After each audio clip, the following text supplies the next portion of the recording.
Convidamos nesse instante ele que é, senhor, aí está, já vindo à frente, ex-governador, e já acompanhado ali, já peço que ocupe seu lugar à mesa, terceiro secretário da Assembleia Legislativa do Paraná, deputado Goura.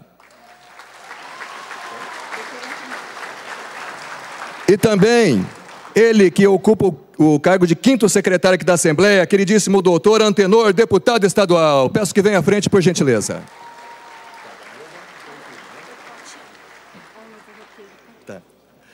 Enquanto o doutor Antenor vem se encaminhando à frente, deputado Arilson Chiorato, autoridades, senhoras e senhores, queremos também, deputado, aproveitar esse momento para cumprimentar os nossos amigos e amigas que aqui estão representando os sindicatos e entidades, que vieram também trazer aqui a fraternidade aos nossos amigos da Copel. Inicialmente, cumprimentar e agradecer a presença aqui, vereadora de Curitiba, professora Josete, daqui a pouquinho estará conosco o querido Ângelo Vagnoni também. Também cumprimentar aqui, agradecer, sempre com muita... Isso, vamos se sentando as autoridades. Rapidamente nós vamos aqui. Ele que foi coordenador do movimento A Copel é Nossa e membro do Partido Democrático Trabalhista, nosso querido Nelton Friedrich também, que tem uma história relacionada à defesa da Copel. Também cumprimentar a todos os amigos que integram o Partido Socialista Brasileiro, o PSB, que integra o Solidariedade, que integra o Partido Verde, cumprimentar o senhor Elton Bars, presidente do Partido Comunista do Brasil, nosso PCdoB, cumprimentar o senhor Márcio Keller, presidente da Central Única dos Trabalhadores, cumprimentar o querido Anderson Teixeira, vice-presidente da Força Sindical do Paraná, cumprimentar o Alexandre Húngaro, presidente da Central dos Trabalhadores e Trabalhadoras do Brasil, CTB, cumprimentar o Edson Banhara, diretor do Movimento dos Trabalhadores Sem Terra, cumprimentar o João Afonso Peixe, da UP. João Afonso, obrigado pela presença. Cumprimentar o Marco Júnior Brambila, que preside a Federação dos Trabalhadores Rurais e Agricultores Familiares do Estado do Paraná, nossa FETAEP. Cumprimentar a Mariana também, Mariana, que coordena o Movimento dos Trabalhadores Sem Teto, MSTS. Cumprimentar o Leandro Grassman, que é do Sindicato dos Engenheiros do Paraná. Cumprimentar também, aqui estamos quase acabando, do deputado Arilson Chiorato, importantíssima presença da FEComércio, na pessoa do professor Walter Xavier. Cumprimentar o Marco Júnior Brambila, mais uma vez Marco Júnior Brambila, que tem aqui um fã-clube também, porque a gente anunciou já que é o nosso FETAEP. Obrigado pela presença, Brambila. Cumprimentar o Wagner William da Silva, economista e líder também da liderança da oposição. Cumprimentar o Daniel Godoy, advogado também conosco nesta ocasião, senhoras e senhores. Cumprimentar também, viu, deputado, a presença importante nesta noite aqui conosco da ex-deputada federal, professora Clair, doutora Clair, que está aqui conosco também. E também a Ivete. E a gente vai mencionando na sequência, o próprio deputado Arilson também vai mencionando as presenças importantíssimas. Bem, senhoras e senhores, para a abertura nesse instante desta importantíssima audiência pública, a Copel é Nossa, passamos a palavra a ele, que é o presidente da sessão e proponente da audiência. Com a palavra, seu anfitrião, deputado estadual, Arilson Chiorato. Boa noite a todos e todas.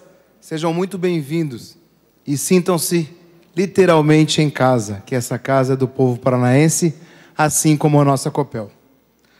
A história se repete, a primeira vez como tragédia e a segunda vez como farsa. Karl Marx. Há quase 22 anos, em 15 de agosto de 2001, essa casa foi ocupada para defender a Copel.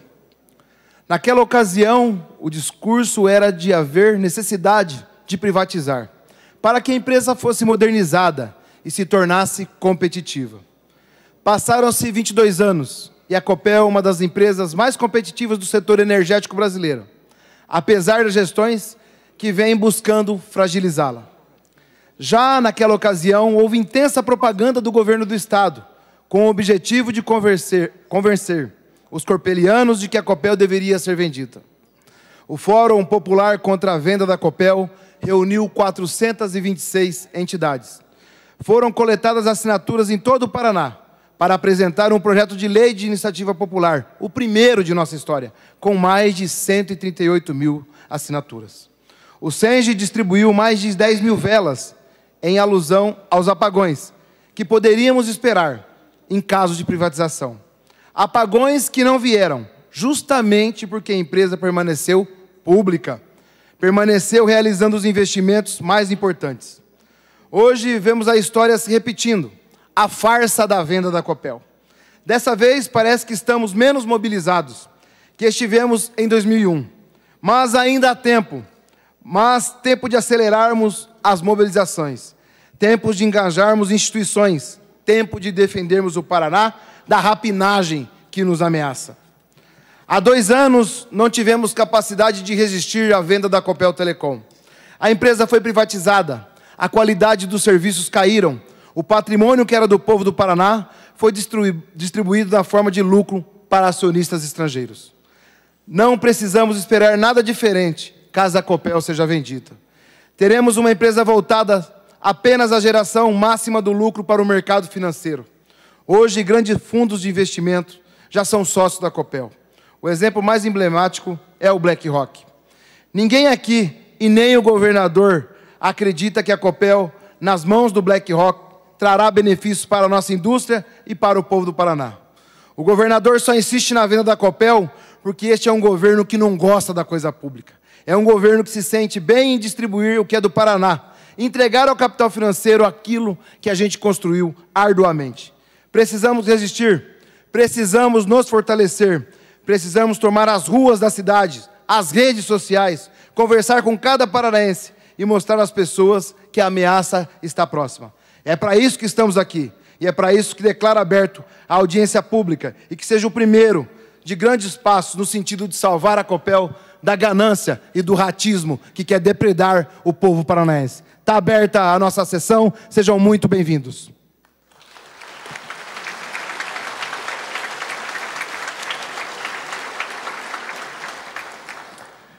Deputado Arilson Chiorato, presidente da sessão, proponente da audiência, senhoras e senhores, para que possamos dar continuidade aos trabalhos com o nosso deputado. Deputado Arilson, com Vossa Excelência a palavra. Eu vou passar a palavra para o primeiro, e é uma pessoa que vocês conhecem, muito capacitada, foi nosso governador por 3 vezes, e sem dúvida nenhuma, é o governador que mais defendeu a Copel do nosso querido Paraná. Requião, boa noite, seja bem-vindo, a palavra é sua.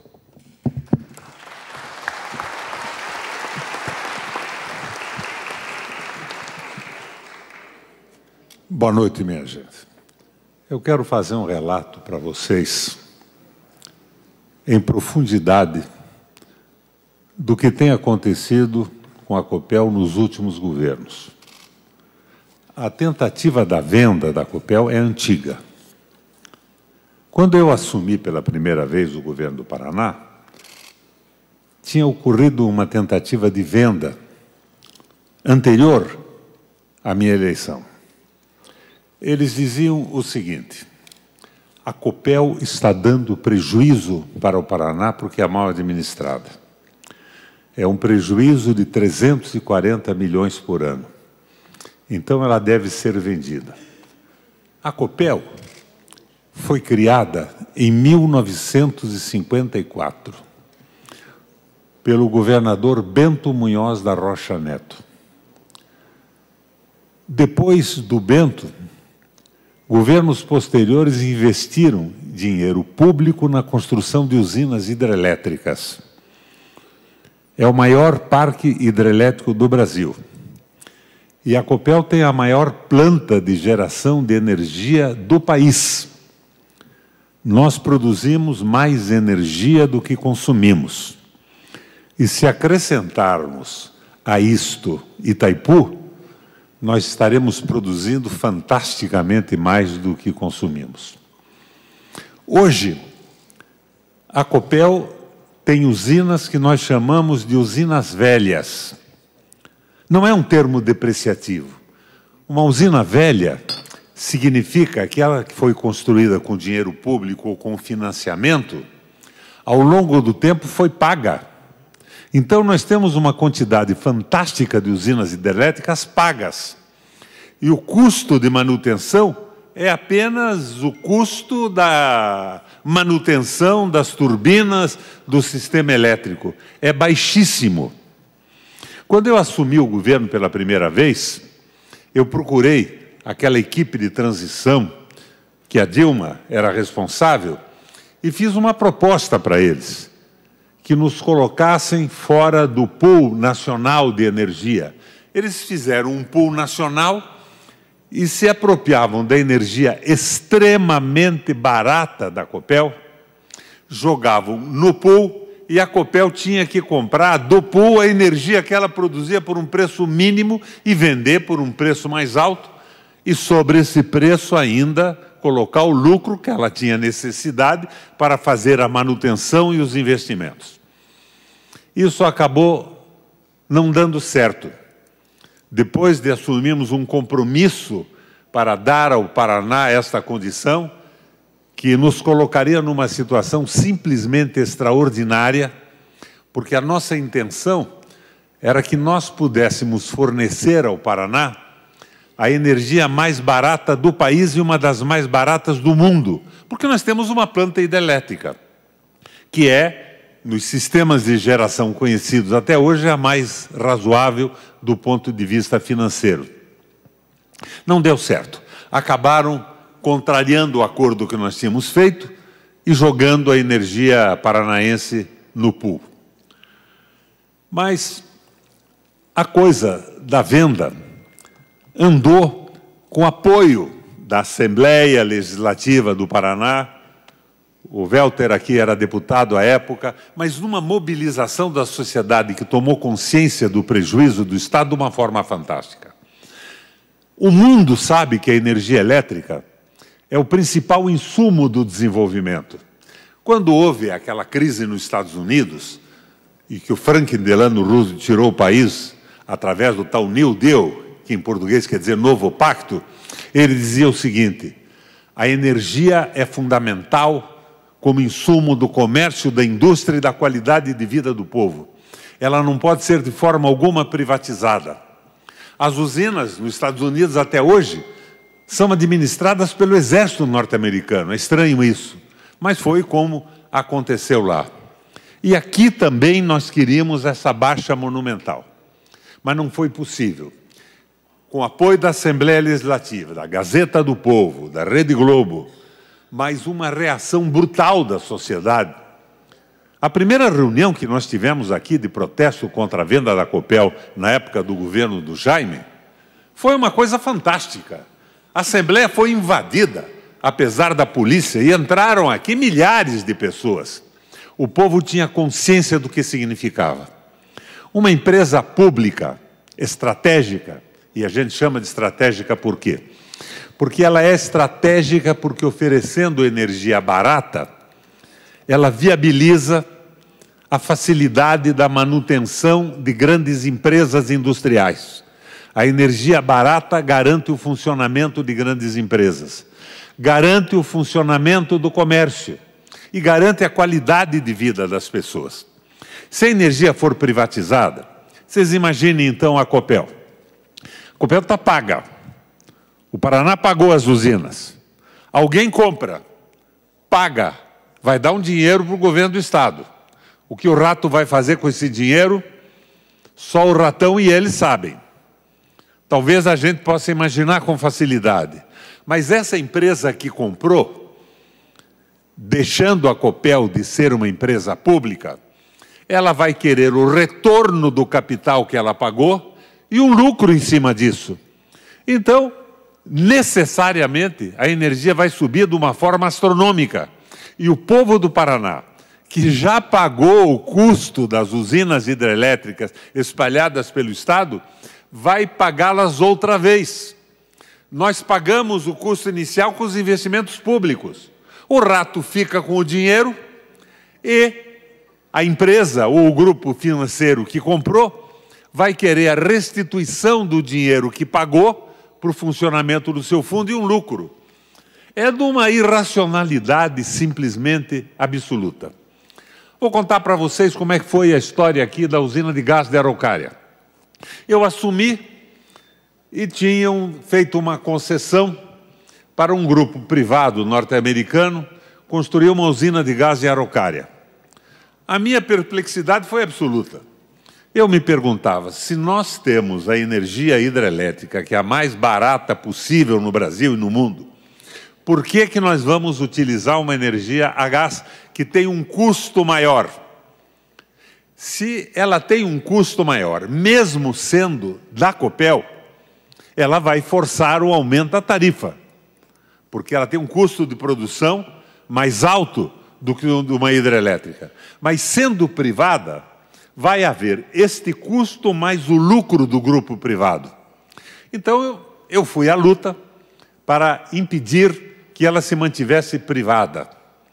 Vocês pasmem, nós fomos ao Tribunal Arbitral de Nova York, porque tinham feito um acordo que qualquer questão, para fugir dos tribunais brasileiros, Goura, ia para o Tribunal Arbitral de Nova York, e esses tribunais arbitrais foram criados para favorecer as privatizações e prejudicar as nações que, em determinado momento, protestassem contra o roubo de privatizações, que aumentavam o preço da energia e, por via de consequência, o preço dos insumos industriais, comerciais e a vida das pessoas.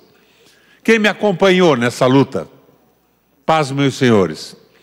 Eu fui para Nova York junto com o Fachin, que era funcionário do Estado do Paraná e era também um especialista na matéria.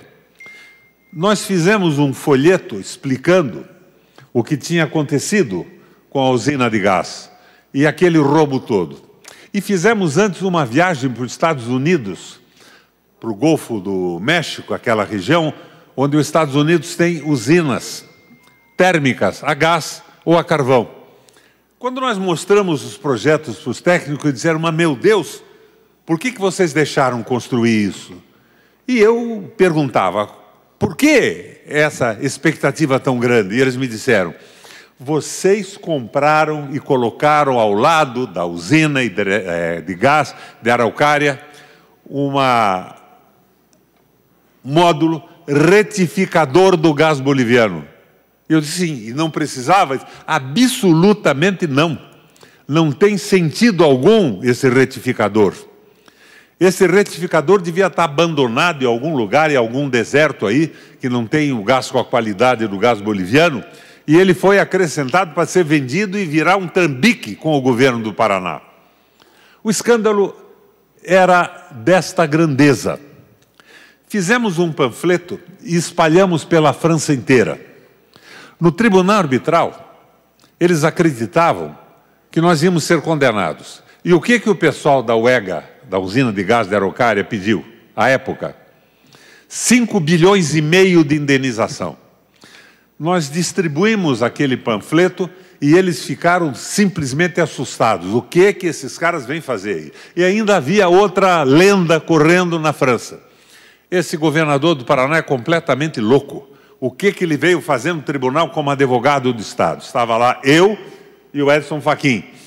Eles se assustaram e os juízes que estavam preparados para dar a liminar condenando o Estado do Paraná,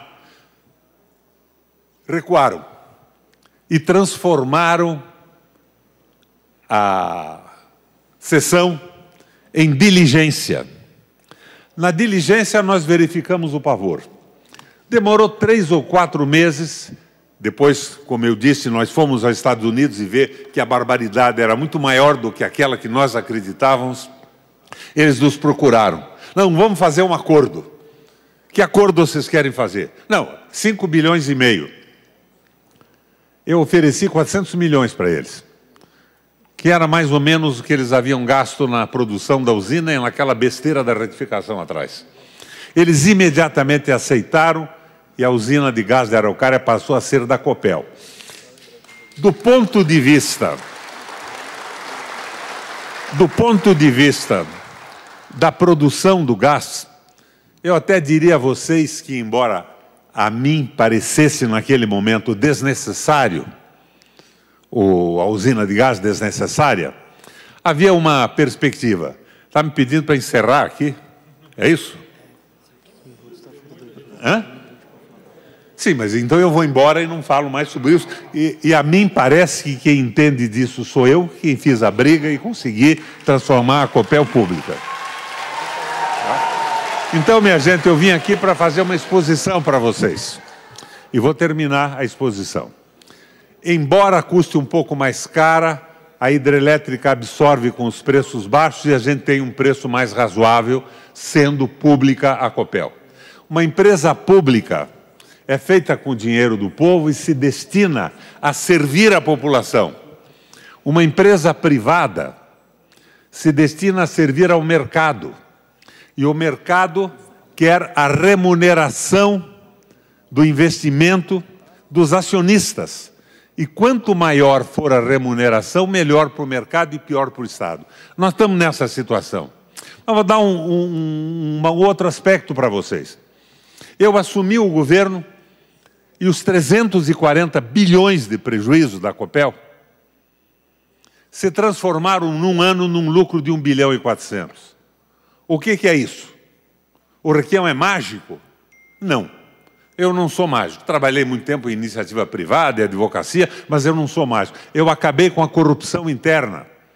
Eu acabei com as terceirizações super avaliadas e desnecessárias. E o lucro do primeiro ano foi para 1 bilhão e 400. Entre outras barbaridades, havia um contrato fechado com um grupo dos Gulim que comercializava energia, se faltasse energia no Paraná, num sistema que era o seguinte: o Gulim vendia à Copel energia da Argentina. Ocorre que o Kirchner ganhou o governo da Argentina, a Argentina teve um surto de desenvolvimento e a Argentina não tinha energia para vender à Copel, mas era um contrato fechado. A Copel pagava se tomasse a energia e pagava se não usasse a energia também o mesmo preço.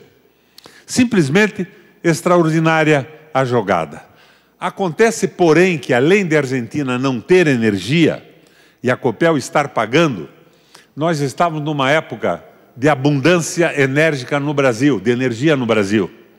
E o preço da energia brasileira era extraordinariamente mais baixo que o preço do contrato do Gulim, e nós tínhamos energia em excesso. O que eu fiz? Imediatamente eu mandei sustar o contrato. Os Gulim não tiveram coragem de entrar em juízo, e nós sustamos esse pagamento absurdo. Por isso fizemos um prejuízo de 340 milhões, transformaram num lucro de 1 bilhão e 400.